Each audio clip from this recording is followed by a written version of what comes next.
ಇನ್ನು ಈ ಘಟನೆಗೆ ಸಂಬಂಧಪಟ್ಟ ಹಾಗೆ ಪುಟ್ಟರಂಗ ಶೆಟ್ಟಿ ಹಾಗೂ ವೆಂಕಟರಮಣಪ್ಪ ಕಚೇರಿಗೆ ನೋಟಿಸ್ ಅನ್ನು ಜಾರಿ ಮಾಡಲಾಗಿದೆ. ವಿಧಾನಸೌಧದ ಇಬ್ಬರು ಸಚಿವರ ಕಚೇರಿಗೆ ನೋಟಿಸ್ ಅನ್ನು ನೀಡಲಾಗಿದೆ. ವಿಧಾನಸೌಧ ಠಾಣೆಯ ಪೊಲೀಸರು ನೋಟಿಸ್ ಅನ್ನು ಜಾರಿ ಮಾಡಿದ್ದಾರೆ.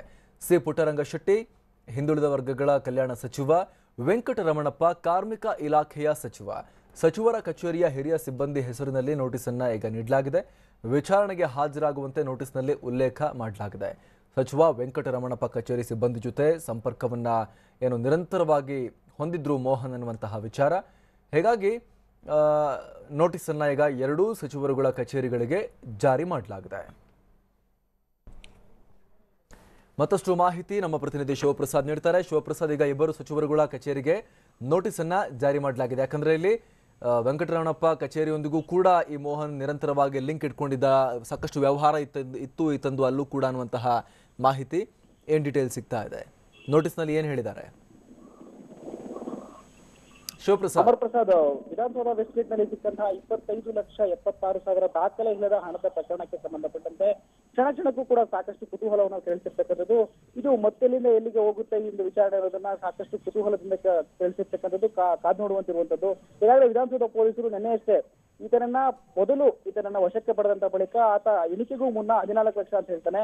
ನಂತರದ ಸಂದರ್ಭದಲ್ಲಿ ಆತನನ್ನ ವಶಕ್ಕೆ ಪಡಿಸಿಕೊಂಡು ಎಣಿಕೆ ಮಾಡಿದಂತ ಬಳಿಕ 25,76,000 ಅಂತ ಹೇಳಿ ಕನ್ಫರ್ಮ್ ಆಗುತ್ತೆ. ಅದ್ರ ಮುಂದುವರೆದ ಭಾಗವಾಗಿ ಇಂದು ಕೂಡ ಆತನನ್ನ ಕರೆದು ವಿಧಾನಸೌಧ ಪೊಲೀಸರು ನೋಟಿಸ್ ನೀಡಿ ವಿಚಾರಣೆಗೆ ಒಳಪಡಿಸ್ತಾರೆ.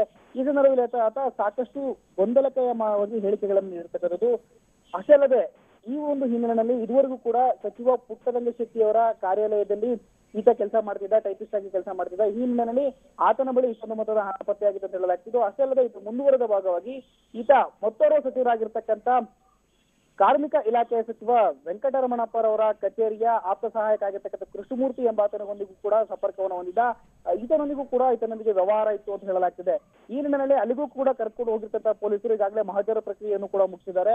ಈ ನಿಟ್ಟಿನಲ್ಲಿ ಸಾಕಷ್ಟು ಕುತೂಹಲಗಳಿಗೆ ಕಾರಣವಾಗಿರ್ತಕ್ಕಂಥದ್ದು ಈ ಒಂದು 25,76,000 ದಾಖಲೆ ಇಲ್ಲದ ಹಣ ಯಾರಿಗೆ ಸಂಬಂಧಪಟ್ಟದ್ದು. ಈ ಹಿನ್ನೆಲೆಯಲ್ಲಿ ಈಗಾಗಲೇ ಪೊಲೀಸರು ತನಿಖೆಯನ್ನು ಕೂಡ ಚುರುಕುಗೊಳಿಸಿದ್ದಾರೆ. ಇದುವರೆಗೂ ಕೂಡ ಆತ ಯಾರದ್ದು ಈ ಹಣ, ಯಾವ ಉದ್ದೇಶದಿಂದ ವಿಧಾನಸೌಧ ಒಳಭಾಗಕ್ಕೆ ಈ ಒಂದು ಹಣವನ್ನು ತರಲಾಗಿತ್ತು ಅನ್ನೋದನ್ನ ಪೊಲೀಸರಿಗೆ ಇದುವರೆಗೂ ಕೂಡ ಮಾಹಿತಿಯನ್ನು ನೀಡಿಲ್ಲ. ಈ ಹಿನ್ನೆಲೆಯಲ್ಲಿ ಈಗಾಗಲೇ ಒಂದು ಪ್ರಕರಣದ ತನಿಖೆಯನ್ನ ಪೊಲೀಸರು ಚುರುಕುಗೊಳಿಸ್ತಾರೆ. ಮುಂದಿನ ದಿನಗಳಲ್ಲಿ ಈ ಒಂದು ಪ್ರಕರಣ ಯಾವ ಹಂತಕ್ಕೆ ಹೋಗಿ ತಲುಪುತ್ತೆ ಅನ್ನೋದು ಸಾಕಷ್ಟು ಕುತೂಹಲಕ್ಕೆ ಎಡೆ ಮಾಡಿಕೊಂಡಿರ್ತಕ್ಕಂಥದ್ದು. Amar Prasad. Yes, thank you Shivaprasad.